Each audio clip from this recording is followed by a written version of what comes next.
Hello विद्यार्थी मित्रों, how are you. English grammar ની અંદર આપણે જે કોન્સેપ્ટ શીખ્યા અત્યાર સુધી, બરાબર, જે વર્બ, નાઉન, એડવર્બ અને ત્યારબાદ આજે જે આપણે શીખવાના છે તે કોન્સેપ્ટ છે કંજક્શન.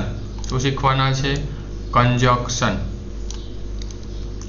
કંજક્શનનો મતલબ થશે જોડાણ કરવું. તમે ઇમેજમાં ગ્રાફિકલી જોઈ શકો છો. કંજક્શન એટલે થશે જોડાણ કરવું, બે વસ્તુને જોડવી. શું થશે? બે વસ્તુને જોડવી એટલે કંજક્શન. કંજક્શનને આપણે ડીપમાં જોશું, તેમાં કયા કયા વર્ડ આવશે તે પણ જોશું, બરાબર.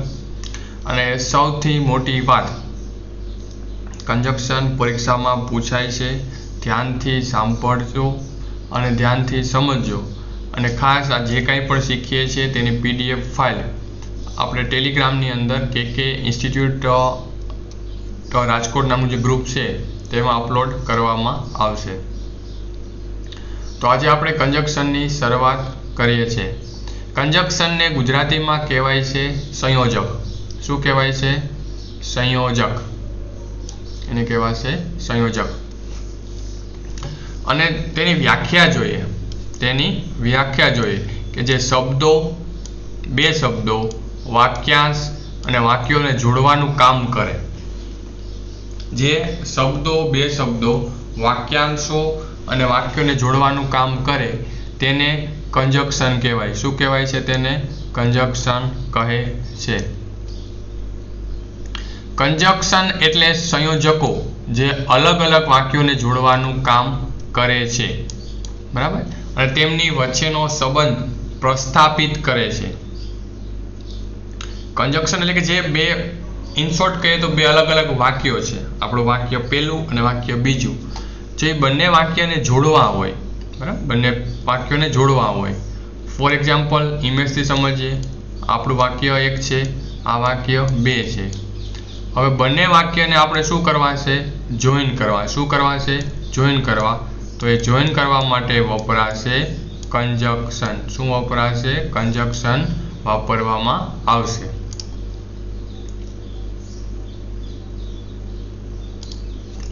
તો આપણે એવું કહી શકીએ કે બે વાક્યો વચ્ચે સંબંધ પ્રસ્થાપિત કરવાનું કામ કરે છે. અને જ્યારે કંજક્શનનો ઉપયોગ કરવામાં આવે તો વાક્ય નાનું તેમજ અસરકારક શું થઈ જાય છે? વાક્ય નાનું અસરકારક બની જાય છે અને તેમનો અર્થ પણ બદલાતો નથી. હવે ક્વેશ્ચન એ થાય કે કંજક્શન વાક્યમાં ઉપયોગ કરવામાં આવે તો સૌથી મોટો ફાયદો શું? તો કે આનો ઉપયોગ કરવાથી વાક્ય નાનું થાય તેમજ અસરકારક શું થઈ જાય? અસરકારક બની જાય અને તેમનો અર્થ પણ બદલાતો નથી. કંજક્શનના પ્રકારો જોઈએ. સૌથી પહેલો કોઓર્ડિનેટિંગ કંજક્શન. સેકન્ડ ટાઈપ સબઓર્ડિનેટિંગ કંજક્શન અને થર્ડ ટાઈપ કોરિલેટિવ કંજક્શન. ત્રણેય પ્રકાર આપણે ખાસ ડીપલી સમજવાના છે. જો પહેલી વસ્તુ ખાસ પરીક્ષામાં ક્યારેય એવું નહીં પૂછાય કે કંજક્શનના પ્રકારો આપો, સમજાવો. હંમેશા કંજક્શનનો ઉપયોગ પૂછાશે, જે આપણે આગળ જતાં ડીપલી શીખવાના છે. એમાં સૌથી પહેલું આવે છે કોઓર્ડિનેટિંગ કંજક્શન. જે શબ્દો, બે સમાન શબ્દો, બરાબર, શબ્દો અને બે સમાન શબ્દો, શબ્દ સમૂહો, જે આપણે ગુજરાતીમાં શીખતા શબ્દ સમૂહ માટે એક શબ્દો જેવા વાક્યોને જોડવાનું કામ કરે છે તેવા સંયોજકોને કોઓર્ડિનેટિંગ કંજક્શન કહે છે. આની અંદર for, and, nor, but, or, yet, so, etc. તેવા બધાનો ઉપયોગ થાય છે. એક્ઝામ્પલ જોઈએ. The sun rises in the east. વાક્ય પહેલું, the sun rises in the east and set in the west. સૂર્ય પૂર્વમાં ઉગે છે અને પશ્ચિમમાં આથમે છે. તો આપણે આવું અહીંયા આપણે કહી શકીએ કે વાક્યમાં બે ક્રિયા થાય છે, પૂર્વમાં ઉગવાની અને પશ્ચિમમાં આથમવાની, બરાબર. ક્રિયા બે થાય છે, પૂર્વમાં ઉગવાની અને પશ્ચિમમાં આથમવાની. તો આ બંને ક્રિયાને જોડવાનું કામ કોણ કરે છે? સંયોજક.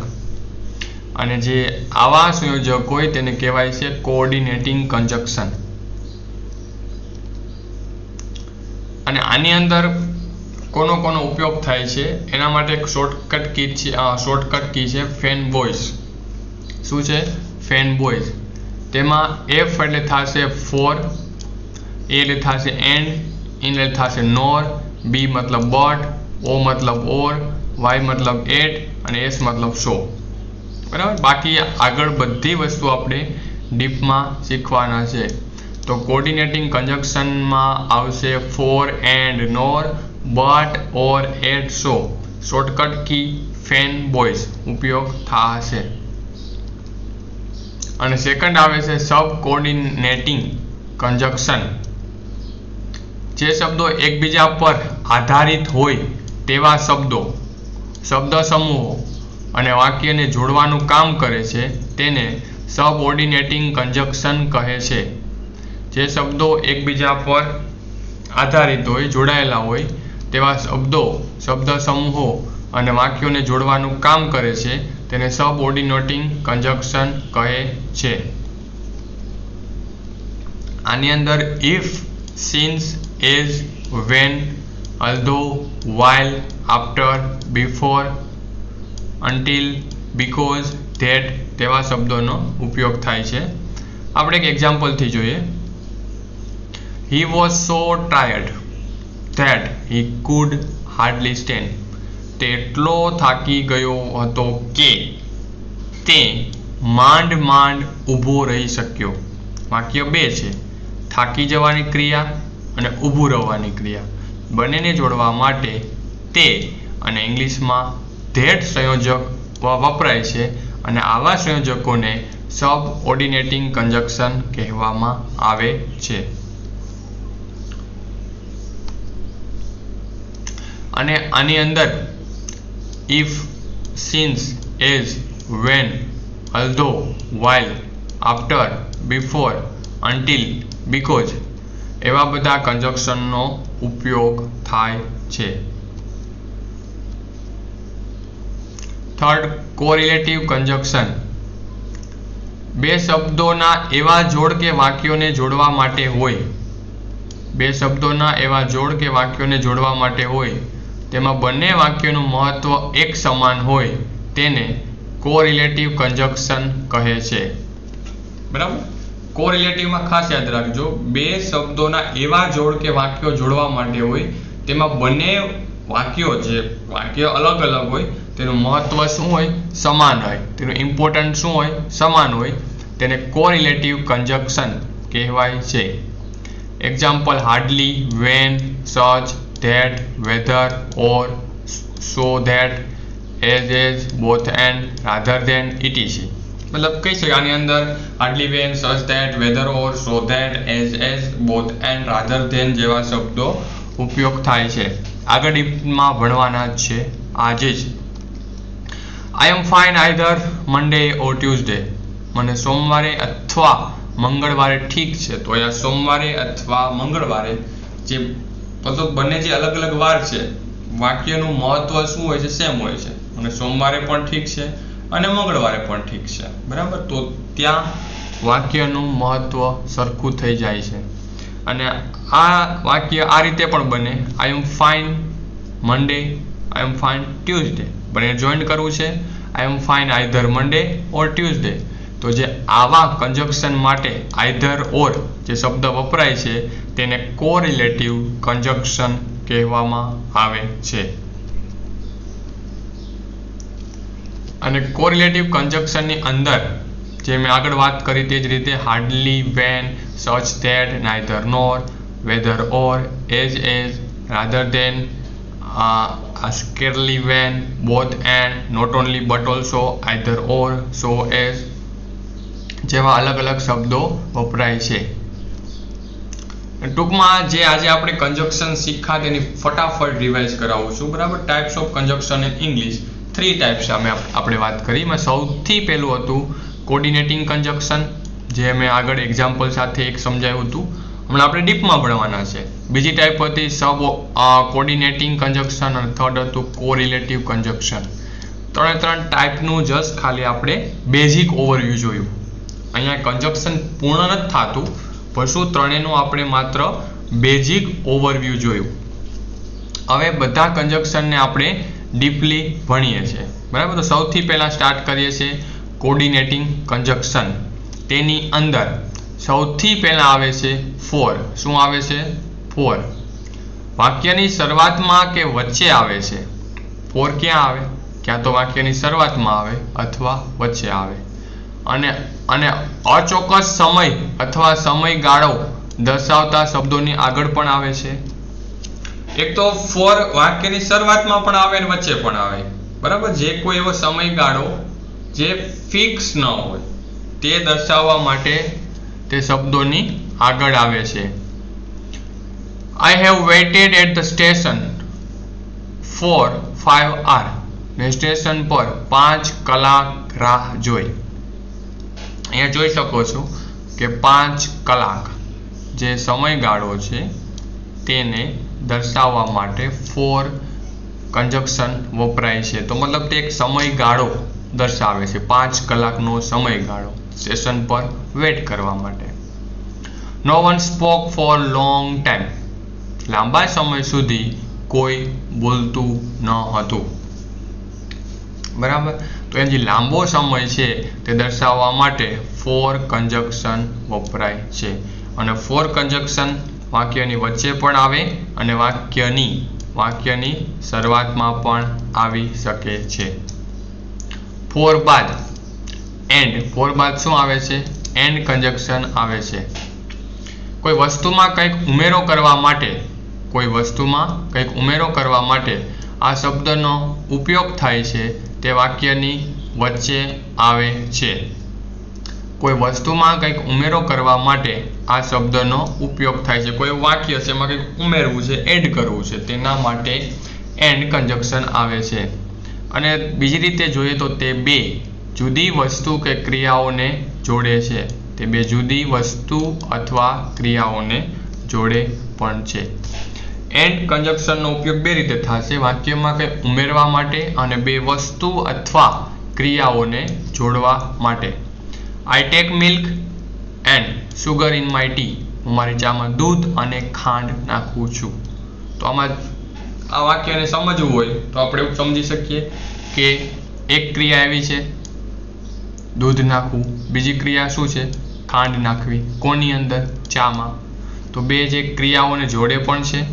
અને આપણે એવું પણ કહી શકીએ કે હું મારી ચામાં દૂધ નાખું છું, બરાબર, અને ખાંડ ઉમેરવાની જે ઉમેરવા માટે ક્રિયા છે તેટલા માટે એન્ડ કન્જક્શન વાપરવામાં આવે છે. His favorite snacks are cakes and biscuit. His favorite snacks are cakes and biscuit. તેના પ્રિય નાસ્તામાં કેક અને બિસ્કિટ છે. તો અહીંયા કેક અને બિસ્કિટ જે બે ક્રિયા છે, બરાબર, જે જુદી જુદી વસ્તુ કે જુદી જુદી વસ્તુ અને ક્રિયા તેને જોડવા માટે એન્ડ કન્જક્શન વાપરવામાં આવ્યું છે. એન્ડ બાદ આવે છે નોર. જ્યારે કોઈ બે વસ્તુ કે શબ્દોને અથવા ક્રિયાને નકારાત્મક અર્થમાં, જો ખાસ વર્ડ ઉપર ધ્યાન રાખજો, એક વર્ડ આવ્યો છે નકારાત્મક, નેગેટિવ અર્થમાં. કોને? તો કે જ્યારે કોઈ બે વસ્તુ કે શબ્દોને, કોને? બે વસ્તુ કે શબ્દોને, બરાબર, વસ્તુ કે શબ્દોને અથવા ક્રિયાને કયા અર્થમાં? તો કે નકારાત્મક. કયા અર્થમાં? તો કે નકારાત્મક અર્થમાં દર્શાવવાની હોય ત્યારે નોરનો ઉપયોગ થાય છે. He can't see nor hear. તે જોઈ કે સાંભળી શકતો નથી. તો અહીંયા જે સાંભળવા અને જોવાની જે ક્રિયા છે, બરાબર, તેને બતાવી છે, પણ કયા અર્થમાં બતાવી છે? નથી, નેગેટિવ અર્થમાં. I can't make head nor tail of it. હું તેના માથા કે પૂંછડી બનાવી શકતો નથી. અહીંયા જે બે વસ્તુ છે, માથું અને પૂંછડી બનાવવાની ક્રિયા થઈ શકતી નથી, એટલે કે નેગેટિવ છે. એટલા માટે શું છે? નોર કન્જક્શન વાપરવામાં આવ્યું છે. અને નોરનો અર્થ ગુજરાતીમાં ખાસ યાદ રાખજો કે શું થાય? કે એવો થાય છે. નેક્સ્ટ આવે છે બટ એટ સ્ટીલ. બે વાક્યોને વિરોધાભાસી ભાવથી જોડવા માટે, કેવા ભાવથી? વિરોધાભાસી ભાવથી જોડવા માટે બટ, એટ અને સ્ટીલ વપરાય છે. I like coffee but cold. ભાવ વિરોધી છે, મતલબ કે મને કોફી પસંદ છે, પણ કેવી ઠંડી.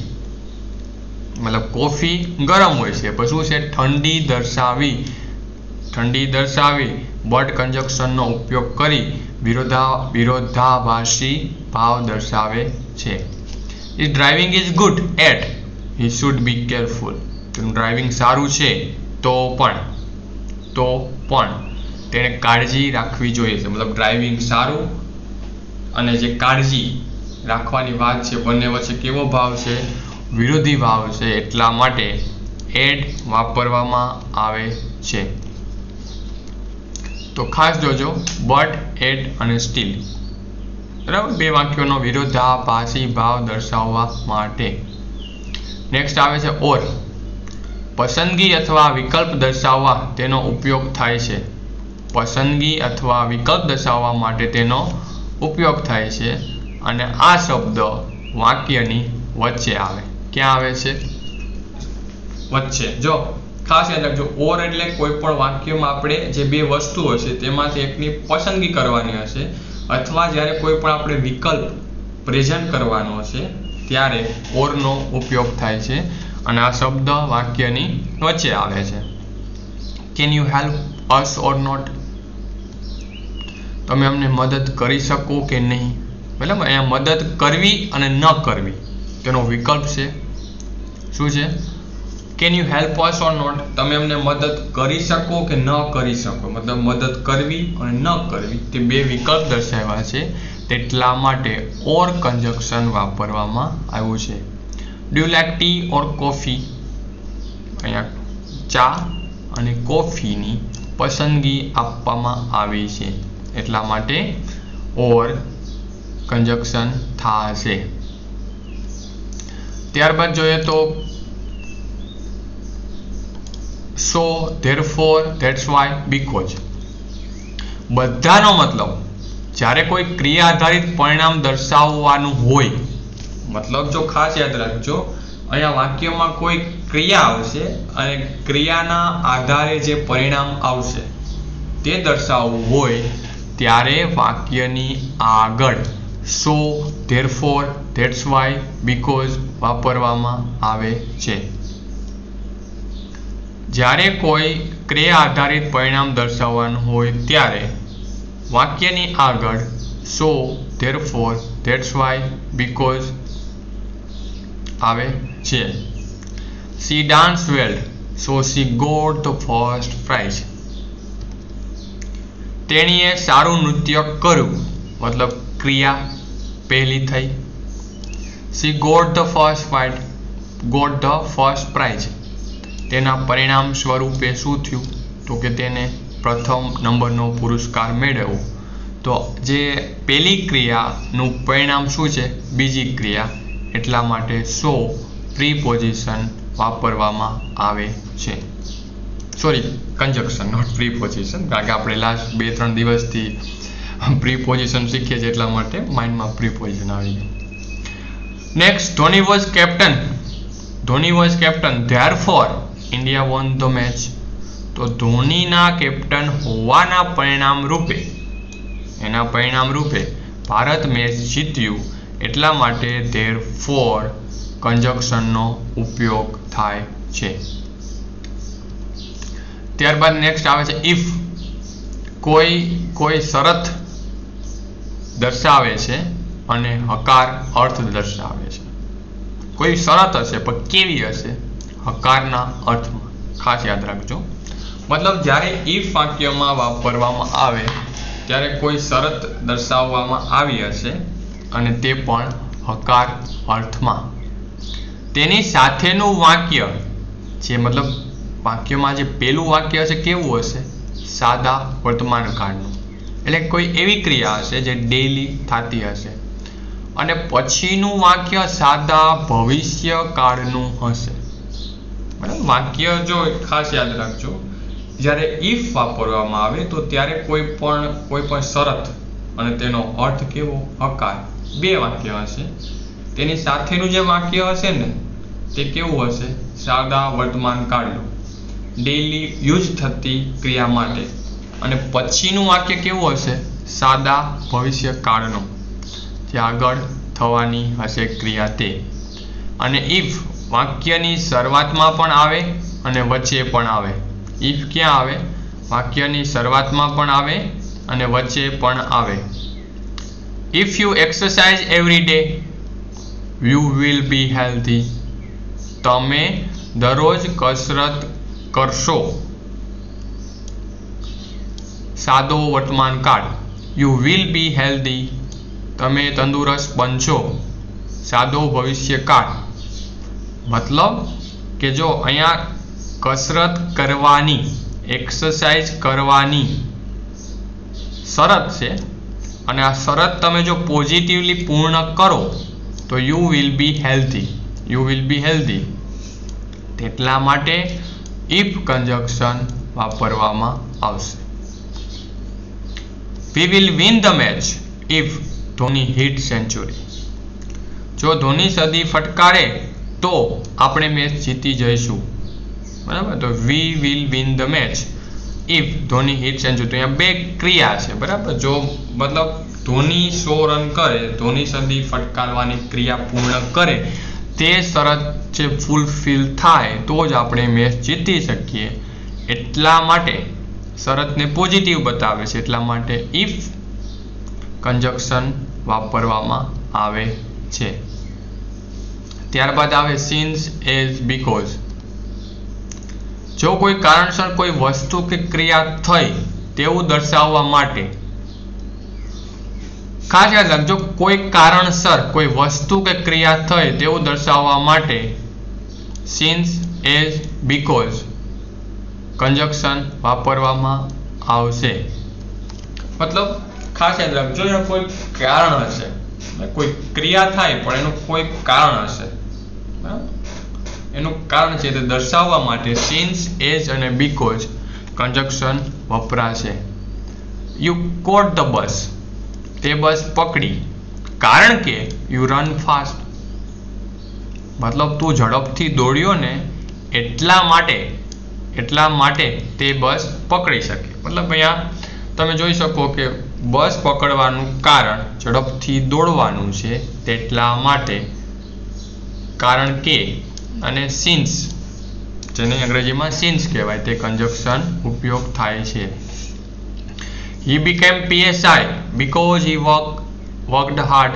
તે PSI બન્યો કારણ કે તેમણે સખત મહેનત કરી હતી. તો અહીંયા સખત મહેનત કરવાના કારણથી તે PSI બન્યો. એટલા માટે because કન્જક્શન વાપરવામાં આવશે. નેક્સ્ટ આવે છે when. સમય દર્શાવવા વપરાય છે. જ્યારે કોઈ ક્રિયા થઈ, જો ખ્યાલ છે when સમય દર્શાવવા માટે, કોઈ ક્રિયા ક્યારે થઈ, કોઈ પણ પર્ટિક્યુલર ક્રિયા ક્યારે થઈ તેનો સમય દર્શાવવા માટે when પ્રીપોઝિશન વાપરવામાં આવે છે. when the guest came. જ્યારે મહેમાનો આવ્યા. Mother cooked new dishes. ત્યારે મમ્મી નવી વાનગીઓ બનાવી. તો અહીંયા તમે જોઈ શકો છો કે માતાએ નવી વાનગી બનાવી. બરાબર, મધર કુક ન્યૂ ડિશિસ. તે ક્રિયા ક્યારે થઈ? તો કે જ્યારે મહેમાન આવ્યા. ક્યારે થઈ?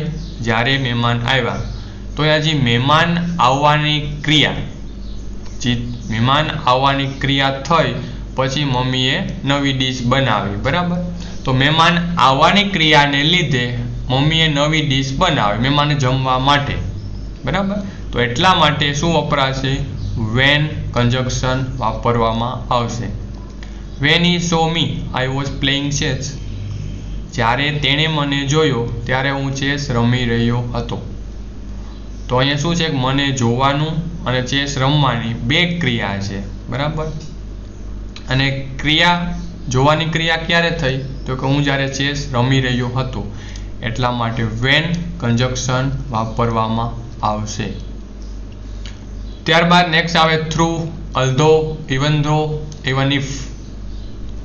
આ સંયોજકો બે વાક્યો વચ્ચેનો, જો ભાઈ નામ ખાલી મોટા છે, મિનિંગ સાવ ઈઝી છે. આ જે ઉપર કન્જક્શન ગુજરાતીમાં સંયોજકો કહેવાય, તે બે વાક્ય વચ્ચેનો વિરોધાભાસ દર્શાવે. શું દર્શાવે છે? વિરોધાભાસ. મતલબ બે વાક્ય જોઈન થાય છે, પણ કેવા હોય છે? એકબીજાના પોઝિટિવ. કેવા હોય છે? એકબીજાના, સોરી નોટ પોઝિટિવ, બટ એકબીજાની અગેન્સ્ટ હોય છે. શું હોય છે? એકબીજાની અગેન્સ્ટ હોય છે. Though I could not catch it, bus is on time. Bus સમયસર હતી, જો કે હું પકડી શક્યો નહીં.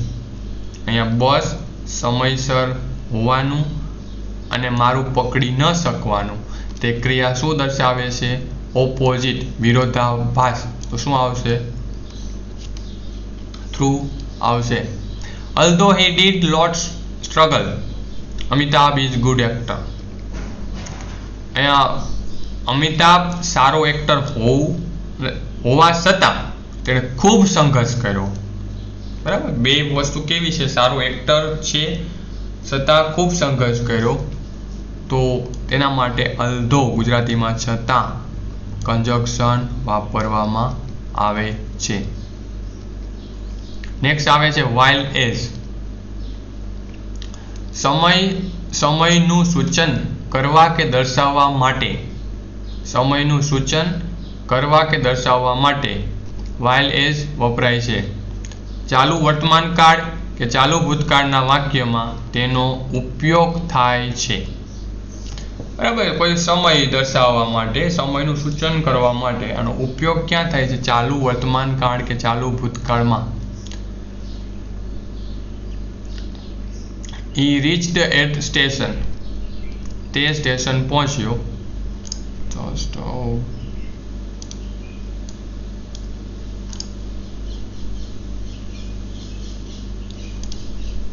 He reached at station as train was going.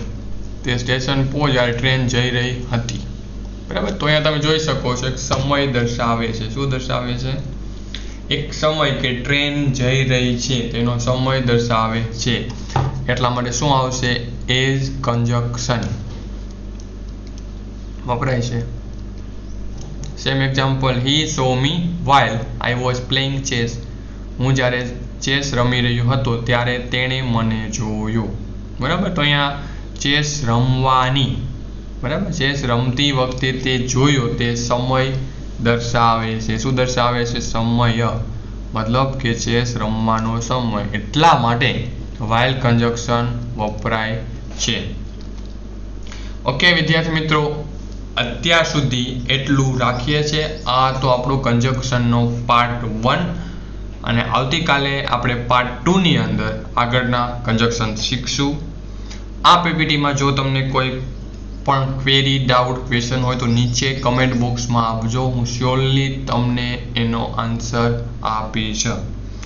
બાકી તમારા બધા લોકોની ખૂબ સારી કમેન્ટ પોઝિટિવ મળી રહી છે, તે માટે બધાનો thank you. Okay, bye, good day.